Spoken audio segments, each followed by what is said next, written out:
जी जी जी। आपको ये कंप्लेंट है कि आपका नाम फैमिली पेंशन में इंक्लूड नहीं किया गया, यही कंप्लेंट है ना आपकी? मैडम मैं अशोक कुमार मेरे बगल में ही बैठे हुए हैं जिनका ये केस है और जिनके लिए मैं केस किया हूँ, वो आपको सारा चीज शुरू से लास्ट तक बताएंगे। अशोक जी, मैडम को बताया जाए। जी सर, मेरे साथ मुगलसराय डिवीजन में बहुत अत्याचार हुआ। नहीं, ऐसे नहीं होगा, आवाज नहीं आती है, ऐसे नहीं होगा भाई। राजीव, आवाज भी तो आनी चाहिए, सुनाई भी तो करना चाहिए। आवाज मैडम, आवाज आ रही है?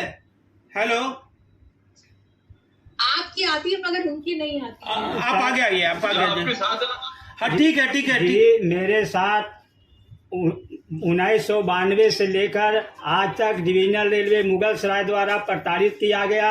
एक विकलांग को सर हमेशा दुर्भाव दृष्टि से देखा गया। मेरे नियुक्ति नहीं हुआ मुगलसराय डिवीजन में। उसके बाद मेरे पिताजी माता के मरने उपरांत मैंने दिव्यांग पेंशन के लिए कुटुंब पेंशन के लिए आवेदन दिया, लेकिन वो पीपीओ में नाम नहीं रहने के कारण मुझे वंचित रखा गया 2018 से लेकर आज तक 22 तक। जबकि मेरे पिताजी द्वारा मेडिकल कार्ड में क्रमांक संख्या 3 पर मेरा नाम अशोक कुमार अंकित है, लेकिन पीपीओ में नाम कहते हैं नहीं है, इसलिए पेंशन नहीं दिया जाएगा।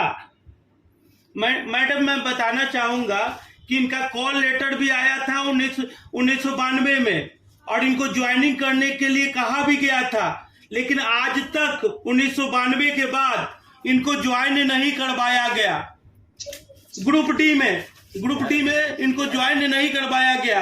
उसके बाद ये दफ्तरों का चक्कर काटते रह गए कि आज हमको फैसला होगा, कल फैसला होगा, लेकिन इनको फैसला नहीं हुआ। ये दिव्यांग होते हुए हम दिव्यांग हैं इसका प्रूफ दिखाते रह गए, लेकिन ना तो ज्वाइनिंग हुआ। उसके बाद 2018 में जो कुटुंब पेंशन ऐप आता है रेलवे के द्वारा, तो कुटुंब पेंशन ऐप में कहा गया कि नाम सम्मिलित किया जाए, तो वहां से पदाधिकारी बोल रहे हैं कि कुटुंब पेंशन ऐप भी आपको नहीं मिलेगा क्योंकि आपका नाम सम्मिलित नहीं है। जबकि मैडम मैं आपको दिखाना चाहूंगा कि इनका मेडिकल बोर्ड का जो कागज बना हुआ है उसमें 3 क्रमांक पे इनका नाम भी है। उसके बाद वेरिफिकेशन करने के लिए पदाधिकारी आते हैं। अंचल निरीक्षक कल्याण पदाधिकारी राजनेत पासवान द्वारा सिविल सर्जन से नवादा द्वारा जांच कराया गया, वो सही एवं सत्य पाया गया, लेकिन फिर भी अनदेखी किया जा रहा है सर। और 55 से 54 हजार रुपया इनसे अवैध तरीके से मांगा गया और आज तक ये परेशान है, प्रताड़ित है, लेकिन इनको सुनने वाला कोई नहीं है। ये दिव्यांग आज तक अपने जॉब से, अपने पेंशन से महरूम है, लेकिन इनको कोई सुनने वाला नहीं है, इनका कोई दर्द को हटने वाला नहीं है। और ये कागजी लड़ाई लड़ते लड़ते थक गए हैं। इनके पास दिव्यांग सर्टिफिकेट से बस आप प्लीज रुक। ठीक है आप चुप हो जाइए प्लीज। ठीक है मैडम, मैं चुप हो जा रहा हूँ। ठीक है, आप चुप रहे, आप दोनों। ठीक है। Coming respondent, who is representing railways? Sanjeev Ranjan is there. Good afternoon, ma'am. Good afternoon, Sanjeev. What is it about? See, I'm not so much concerned.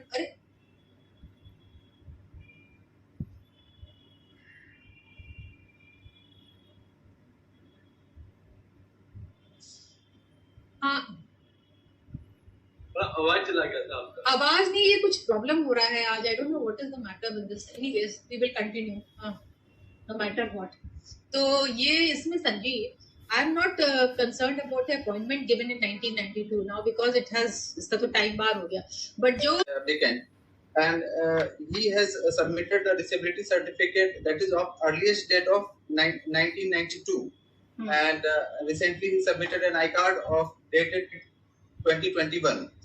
However, the railway services pension rules allows a disability if that disability occurs before retirement of the employee. Employee के retirement से पहले ma'am अगर वो disable हुए हैं उनके ward, तो ही उनको हम पेंशन के लिए एलिजिबल कर सकते हैं।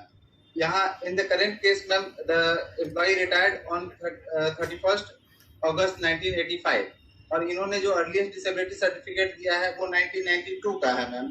और 1992 का है अर्लीस्ट सर्टिफिकेट, तो वो रिटायरमेंट के बाद है। अनदर इशू वाज कि जब वो रिटायर होते रहते हैं तो उनसे हम लोग फैमिली पर्टिकुलर लेते हैं फॉर्म 6 ग्रुप में, तो फैमिली पर्टिकुलर में भी इनका नाम इनके पिताजी ने नहीं जोड़ा था, और ना ही उसके बाद 1985 के बाद कभी भी उनके लाइफ टाइम में कोई उनका इस तरह का एप्लीकेशन या कोई रिकॉर्ड आया है हमारे पास कि उनका वार्ड जो है पहले से डिसेबल है।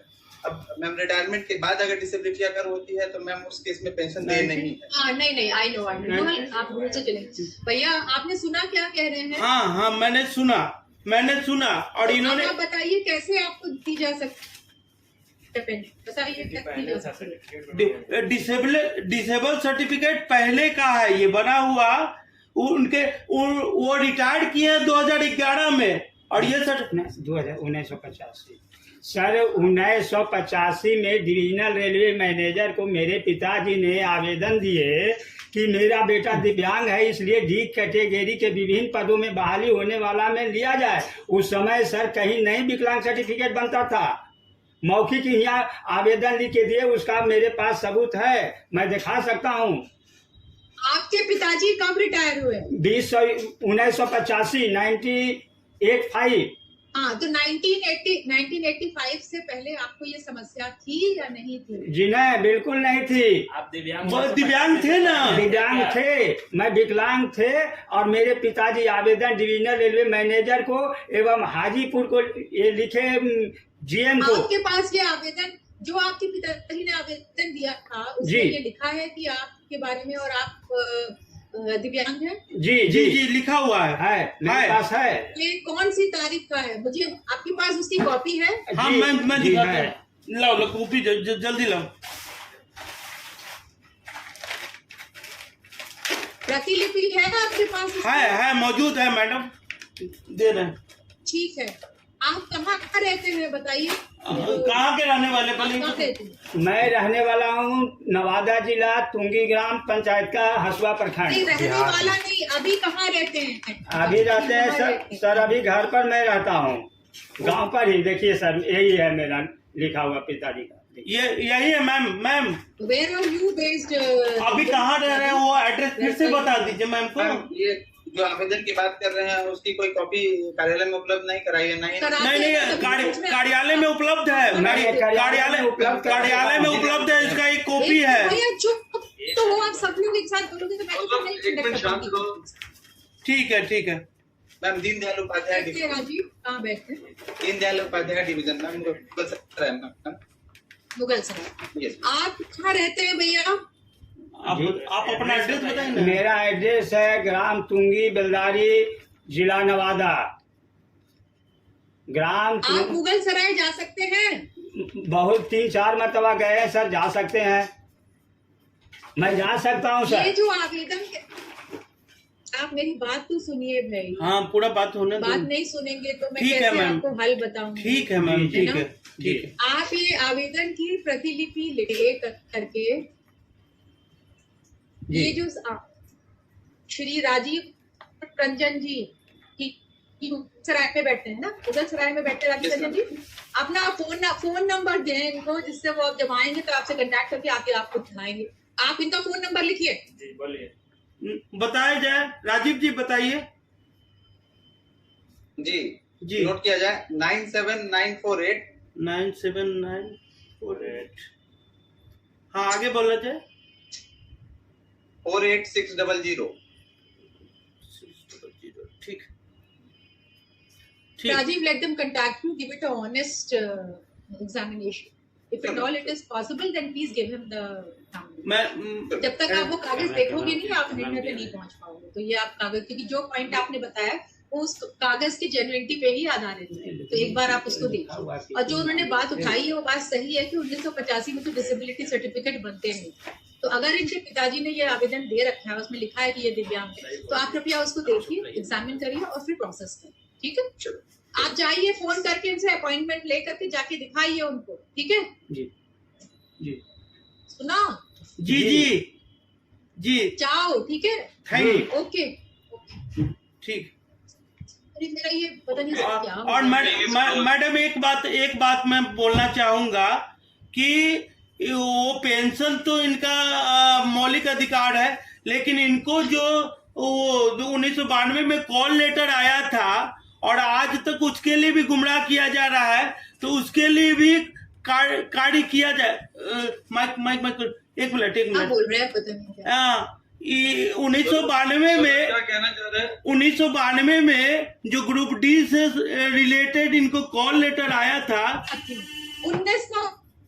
1992 की बात मैं नहीं सुनूंगी, कब हो गया 92 में, क्या हुआ क्या नहीं हुआ। आप अभी अपने पेंशन का जो आपका पॉइंट है वो जेन्युइन है, उसको इनसे अपॉइंटमेंट कीजिए, मिलिए जाकर के सीधे दिखाइए। तो आपका ये जो आरोप है कि वहां से आपसे रुपए मांगे जा रहे हैं, ये हो रहा है वो रहा, वो भी नहीं होगा। मैंने आपसे कहा कि आपसे सीधे बात करें और जाए। जी जी जी, ठीक ठीक है, धन्यवाद।